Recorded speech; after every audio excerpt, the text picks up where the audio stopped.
Assalamualaikum warahmatullahi wabarakatuh. Alhamdulillahirabbil alamin. Wassalatu wassalamu ala asyrofil anbiya'i wal mursalin. Allahumma shalli wa sallim ala nabiyyina Muhammad. Innama bu'istu liutammima makarimal akhlaq. Hadirin jamaah rahimakumullah. Rasulullah SAW diutus di muka bumi untuk menyempurnakan akhlak manusia. Rasulullah berbudi luhur. Rasulullah akhlaknya adalah Al-Quran. Tidak pernah kita mendengar ataupun membaca dalam buku-buku sejarah Rasulullah pemarah atau Rasulullah dendam. Tidak. Rasulullah berhati lembut. Hadirin Rasul rahimakumullah. Maka kita sebagai seorang hamba umat dari Nabi Muhammad SAW wajib meneladani akhlak beliau. Dan salah satu akhlak beliau adalah Nabi Muhammad SAW tidak pernah dendam dengan siapapun juga, termasuk kepada orang-orang yang memusuhi Islam. Inilah hebatnya Nabi kita. Hadirin Rasul rahimahumullah.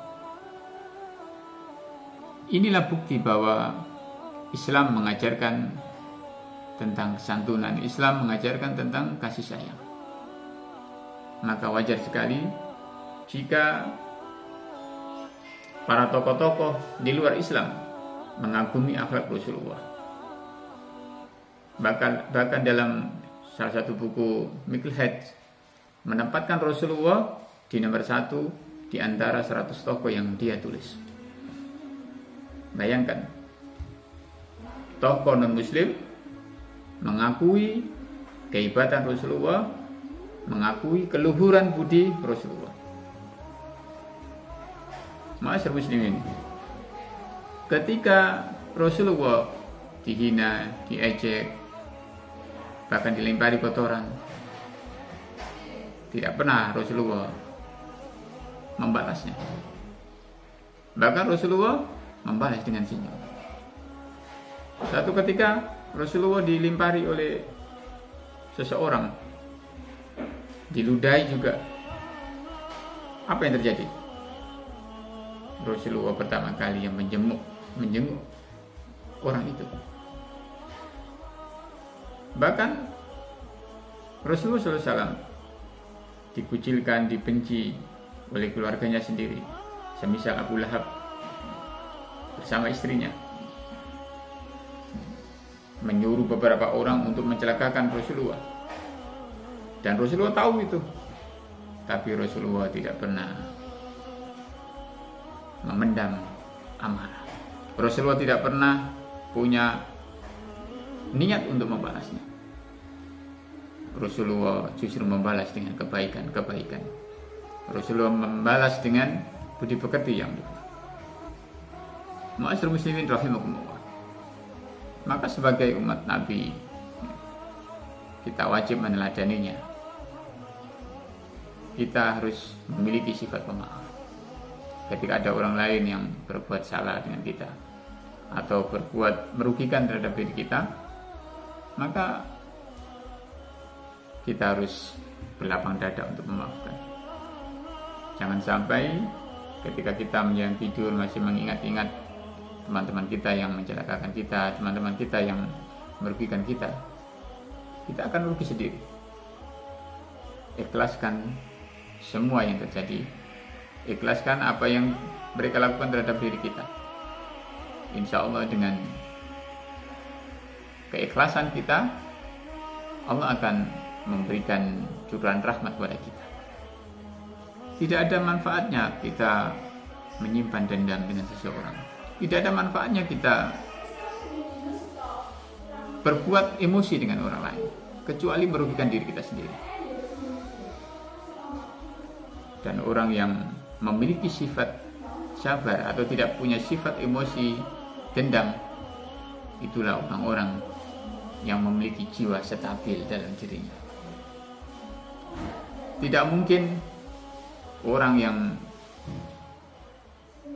bersabar atas hinaan seseorang itu turun derajatnya, nggak mungkin. Justru mereka akan diangkat oleh Allah. Sebaliknya orang-orang yang punya perilaku yang baik, suka memaafkan, tidak punya rasa dendam, mereka itulah pribadi-pribadi yang unggul. Dan itulah yang diwariskan oleh Nabi Muhammad SAW kepada umatnya, termasuk pada kita. Semisal Profesor Dr. Hamka, seorang tokoh agama di era Presiden Soekarno. Profesor Dr. Hamka pernah dipenjara, difitnah. Apa yang terjadi selanjutnya? Menjelang beberapa saat sebelum meninggal, Soekarno berpesan. Dia menuliskan sebuah surat dan ajudannya menyampaikan kepada Hamka. Dalam surat itu tertulis, jika aku mati, tolong nanti kau yang menjadi imam sholat jenazahku. Masya Allah. Dan Hamka gimana? Dia menyolati dan menjadi imam dari jenazah Insinyur Soekarno. Hamka tidak punya dendam. Hamka tidak punya marah. Membalas kezaliman Soekarno dengan budi baik. Membalas tipu daya Soekarno dengan imbalan yang sebaik-baiknya. Itulah pribadi luhur. Hadirin jamaah rahimakumullah.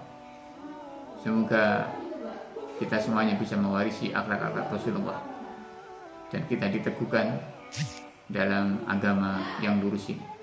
Ihdinas siratal mustaqim. Assalamualaikum warahmatullahi wabarakatuh.